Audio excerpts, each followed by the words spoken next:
Assalamu alaikum. A'udhu billahi minash shaitanir rajim. I'm a convert.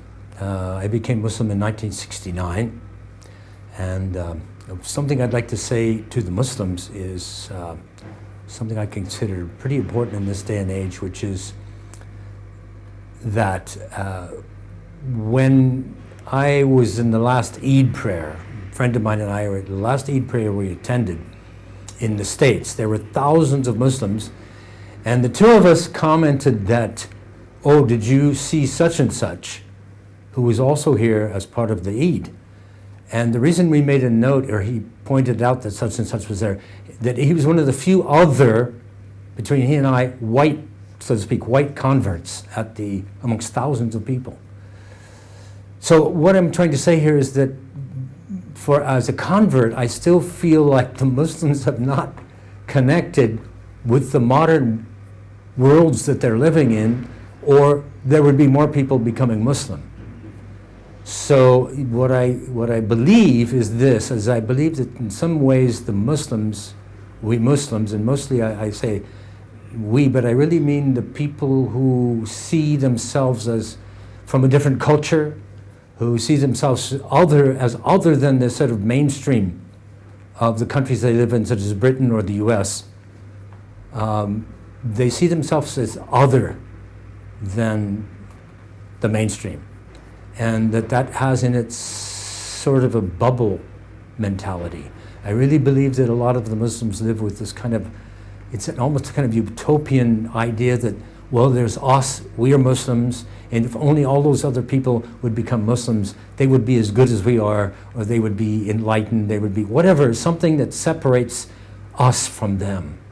And I think it's a major kind of obstacle to both living as Muslims and connecting to people and really delivering the message to the rest of the world, which is part of what Islam is about and part of what the Prophet ﷺ did and his companions and the people as they spread Islam across the world.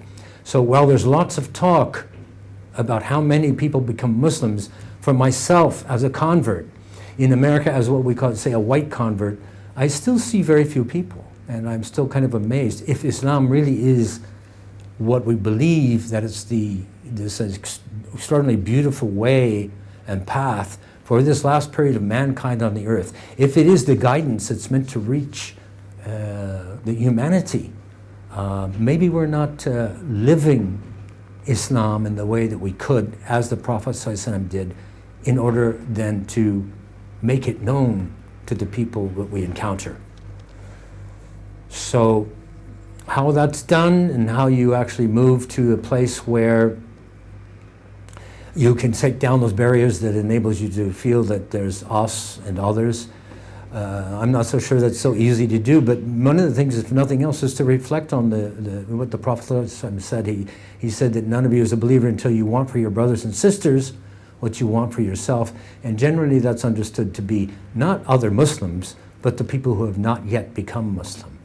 And I have seen the least likely people become Muslims in some cases. So I suggest that we allow that possibility at all times, whatever a person's doing. I don't care how much of a skinhead they are, how much a conservative or right-wing or this or that, whatever they might be, that you consider the possibility that inside them they have a heart and they have they're alive because they answered the call of their Lord, the Rabb, Alastari Yabikum, and with an affirmation, and that they have inside that being something that wants to believe and wants to have guidance. Inshallah.